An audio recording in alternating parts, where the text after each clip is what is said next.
보통 사람은 소유를 굉장히 중요하게 생각하죠. 소유가 많아지는 것을 영광스럽게 생각합니다. 그런데 사실은 소유보다도 소유한 것을 어떻게 사용하느냐가 더 중요하죠. 소유보다 사용이 중요한 거죠.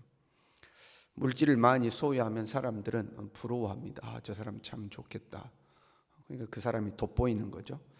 지위와 권력이 많아지면 사람이 우러러보죠. 아, 저 사람 좋겠다 하고 우러러보죠. 그래서 사람들은 소유가 삶을 빛나게 한다고 생각하는 거죠.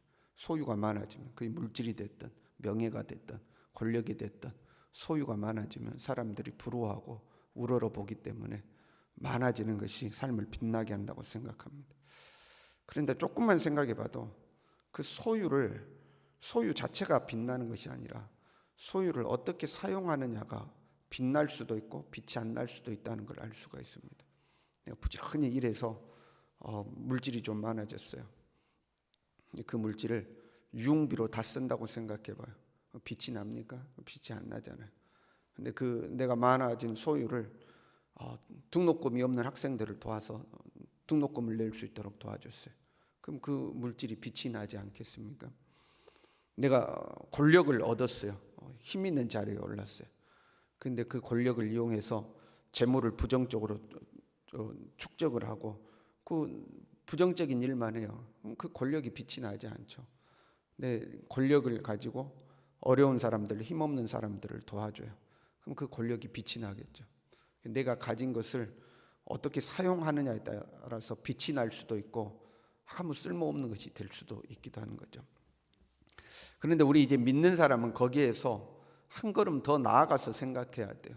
내 소유를 선한 일에 사용한다. 그래야 소유가 빛이 나는 거잖아요. 그런데 거기서 한 걸음 더 나아갈 필요가 있죠. 한번 생각해 봐요. 우리가 불우이웃 돕기를 한다고 해봐요. 그래서 불우이웃 돕기를 합시다. 선한 일이잖아요. 그래서 여러분이 다 이제 십시일반 해가지고 성금을 모았어요. 그런데 이 사람을 도울까? 이 사람을 도울까? 뭐 이제 도움의 대상을 선정하는 문제가 남아 있는 거죠. 어떤 사람은 이 사람을 도웁시다. 어떤 사람은 이 사람을 도웁시다. 이렇게 한 거예요. 그런데 결국 이제 이 사람을 돕기로 결정이 된 겁니다. 근데 나는 이 사람을 돕고 싶었어요. 근데 이 사람을 별로 돕고 싶지는 않았어. 근데 이 사람을 돕기로 이제 결정이 됐잖아요. 그래서 어찌 됐든 이제 도운 거죠.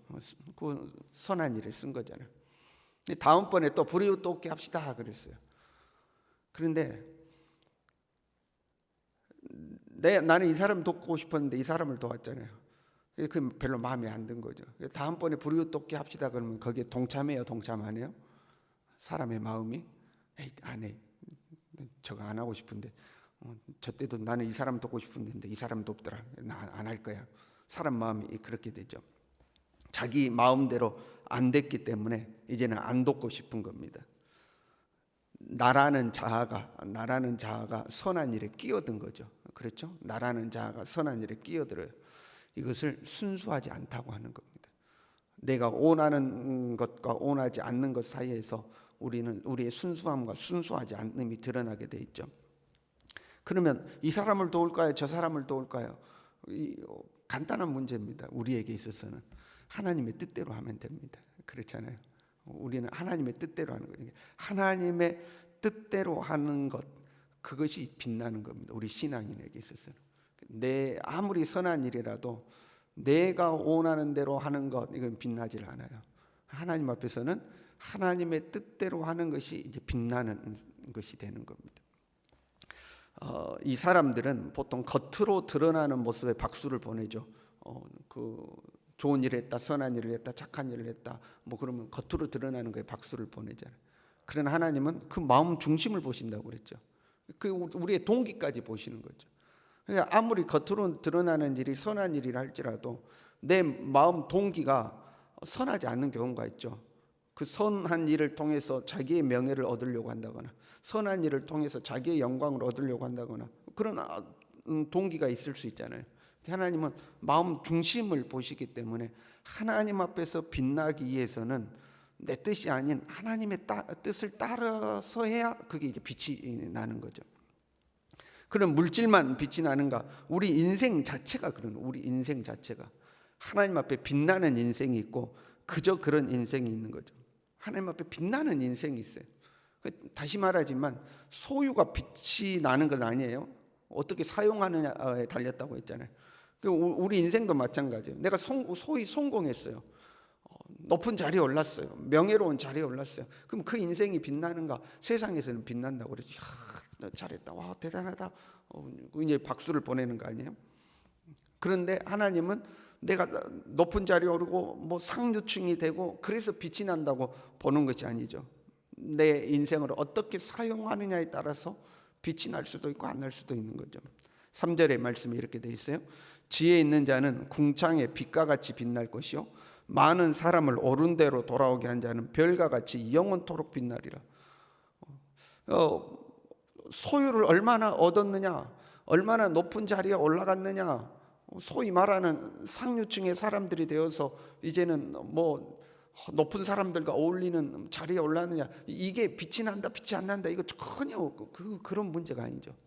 지혜 있는 자는 궁창의 빛과 같이 빛날 것이요 많은 사람을 옳은 대로 돌아오게 하는 자는 별과 같이 영원토록 빛나리라, 이렇게 말씀하죠. 사실 이거는 이 같은 말을 반복해서 표현하고 있어요.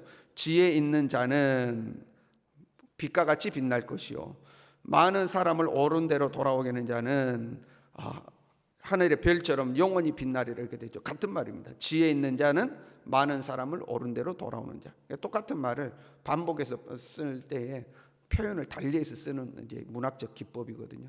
지혜 있는 자는 많은 사람을 옳은 대로 돌아오게 하는 자, 이 말입니다. 그런 거 있잖아요. 마음으로 믿어 의에 이르고 입으로 시인하여 구원에 이른다. 그러면 마음으로 믿는 단계가 있고 입으로 시인하는 단계가 있다, 그 말이 아니고 같은 표현인 겁니다. 마음으로 믿는다 이꼴은 입으로 시인한다, 그 말인 겁니다. 그래서 의에 이른다 이꼴은 구원에 이른다, 같은 말인 겁니다. 그걸 이제 반복해서 표현할 때 표현을 달리해서 이제 사용하는 거거든요. 그러니까 지혜 있는 자는 곧 어떤 사람이에요? 많은 사람을 옳은 대로 돌아오게 하는 자가 지혜 있는 자고, 옳은 대로 돌아오게 하는 자가 별과 같이 빛나는 사람인 거죠. 그 문제는 그럼 옳은 데가 어디냐 이 말이죠. 우리는 항상 그걸로 고민하잖아요. 무엇이 옳으냐 하는 거죠. 무엇이 옳으냐. 옳은 데가 어딘가? 이것도 쉽습니다. 옳다, 선하다 하는 것은 참 선이신 하나님만이 옳은 분이죠. 선하신 분은 하나님 한 분밖에 없는 거죠. 옳은 분은 하나님 한 분밖에 없는 거죠. 그러니까 옳은 대로 돌아오게 한다는 것은 하나님께로 돌아오도록 하는 겁니다. 고난의 때죠. 지금 다니엘의 예언은 환난의 때입니다.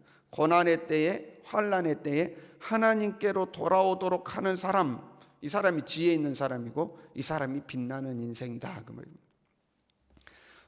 하나님께로 돌아오게 한다는 것은요, 우리가 기본적으로 생각하기는 불신자, 하나님을 믿지 않는 사람들, 예수 믿지 않는 사람들 예수 믿도록 하는 거, 그 기본적 의미죠. 그러나 그것만을 의미하는 것은 아닙니다.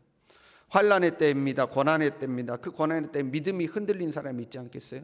그럼 그 믿음이 흔들리는 사람을 하나님 앞에 온전한 믿음으로 세워주는 것, 무엇이 하나님의 뜻인지 분별이 안 되는 사람, 그 사람에게 하나님의 분명한 뜻을 가르치는 사람, 가치관이 흔들리는 사람에게 하나님의 가치관을 심어주는 것, 그게 다 하나님께로 돌아오게 하는 거죠. 우리의 생각이 하나님께로부터 멀어졌는데 그 생각을 하나님께로 돌아오게 하는 거죠. 우리의 가치 분별이 하나님께로부터 멀어졌는데 그걸 하나님께로 다시 돌아오게 하는 거죠. 이것이 다 하나님께로 돌아오도록 하는 겁니다. 이 종말의 때가 되면요, 마지막 때가 되면 무엇보다도 사람들이 혼란스러워하는 것은 자기 중심이 되기 때문에 그렇습니다. 그렇잖아요. 사사기에도 보면 사람들이 자기 소견에 오른 대로 하는 시대가 되는 거죠. 자기 생각대로. 오늘날 우리 신앙생활도 자기 생각대로 하죠. 자기 생각대로. 말씀에 내 생각을 맞추는 게 아니고 내 생각에 말씀을 맞추는 겁니다. 무슨 말인지 이해되세요? 말씀이 이러하니 내 생각을 말씀대로 고쳐가는 것이 아니라 내 생각은 딱 정해져 있어요. 내 생각에 맞는 말씀만 취사 선택을 하는 거죠. 내 생각하고 맞는 말씀만 받아들이고 내 생각하고 맞지 않는 말씀은 다 거절하는 거죠. 철저히 신앙생활도 우리가 자기의 소견대로 하는 거죠. 하나님의 뜻이 무엇인지 분별할 수 있어야 하나님의 뜻을 가르칠 수 있고 하나님의 뜻대로 이끌어 올 수가 있겠죠. 내 생각이 아니라 하나님의 뜻이 무엇인가를 분별할 수 있는 사람, 이 사람이 이제 지혜로운 사람인 거죠. 그래야 하나님의 뜻이 무엇인지를 알아야 나도 하나님의 뜻으로 가는 거고 다른 사람도 하나님의 뜻으로 이끌어 가지 않겠어요? 하나님의 뜻이 옳은데니까. 가장 기본적으로 하나님의 뜻을 분별하는 사람, 그 사람이 지혜로운 사람이죠. 하나님의 뜻을 분별하는 지혜가 어디에서 올까?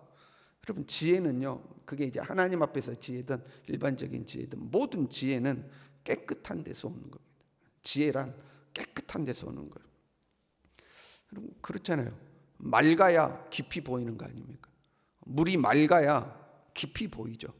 물이 탁하면 깊이 볼 수 없는 거죠. 그렇잖아요. 그래서 깨끗해야 깊이 보이는 겁니다. 불순물이, 그런데 거기에 불순물이 끼어들면 이제 탁해지는 거죠. 탁해지면 깊이 보이질 않습니다. 10절에 보세요. 많은 사람이 연단을 받아 스스로 정결하게 하며 희게 할 것이나 악한 사람은 악을 행하리니 악한 자는 아무것도 깨닫지 못하되 오직 지혜 있는 자는 깨달으리라, 이렇게 되어 있습니다. 이것도 문학적 기법이 들어가 있어요. 악한 자는 깨닫지 못하고 지혜 있는 자는 깨닫는다. 지혜 있는 자와 악한 자, 이렇게 되어 있죠. 악한 자와 지혜로 있는 자. 근데 그 악한 자는 어떻게 해요? 악한 사람은 악을 계속 행한대요. 악한 사람은 악을 계속 해요. 근데 지혜 있는 자는요, 연단을 받아 정결하게 하며 희게 한다, 이렇게 되어 있습니다. 이렇게 두 가지를 대치해서 표현하고 있거든요. 악한 자는 계속해서 악을 행해요. 그래서 이 악한 자는 깨닫지 못해요. 그런데 지혜로운 자는 연단을 받아 자기를 정결하게 해요. 희게 해요. 이게 깨끗해졌으니까 더 지혜로워지겠죠. 그래서 깨달아 안다, 이렇게 되어 있습니다. 정결하게 하며 희게 된 사람, 이 사람이 깨끗해진 사람 아니에요? 이 사람이 지혜로운 사람이죠. 고난의 때에 내 자신을 연단받아 정결하게 하고 깨끗하게 하는 사람일수록 점점점 더 지혜로워지는 거죠. 점점 더 하나님의 뜻이 보이는 거죠. 우리의 이 지혜로움을 방해하는 것은 가장 핵심적인 것은 자아라는 겁니다. 자아라는 것. 경건의 수준이 낮을 때는요, 우리의 일을 지혜롭지 못하도록 탁하게 만드는 것은 욕심이라든가 세속이라든가 탐심이라든가 헛된 자존심이라든가 이런 것들이 우리의 지혜를 탁하게 만드는 거죠. 우리를 탁하게 만들어서 하나님의 뜻을 분별하지 못하도록 하는 거죠. 그러나 경건의 삶을 어느 정도 살았음에도 불구하고 마지막까지 처리를 못하는 것이 우리 자아라는 겁니다. 우리 자아라는, 이 자아가 끼어들어서 지혜롭지 못하게 하는 거죠. 선한 일을 하려고 하는데도, 여러분, 선한 일을 하려고 하는 건 좋은 거 아니에요?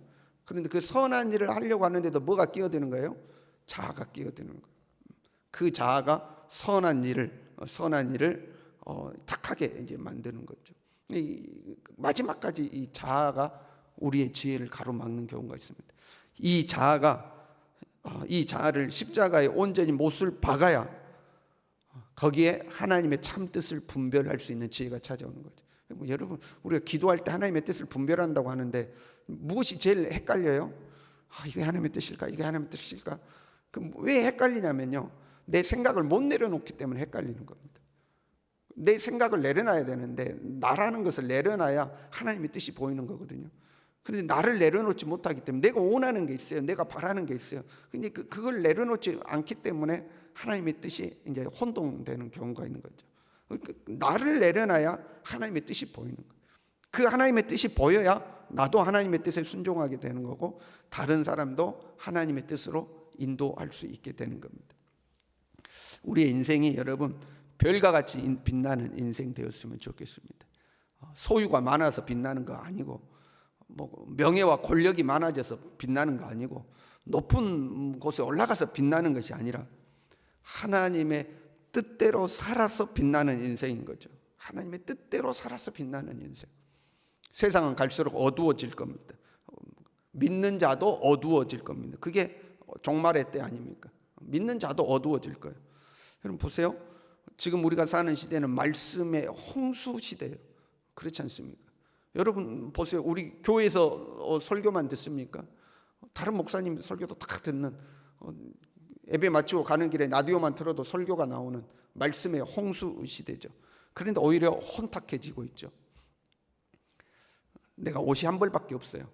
그러면 외출하려면 장롱문을 열고 고민할 것도 없이 그 한 벌 옷을 입죠. 근데 내 옷이 많아요.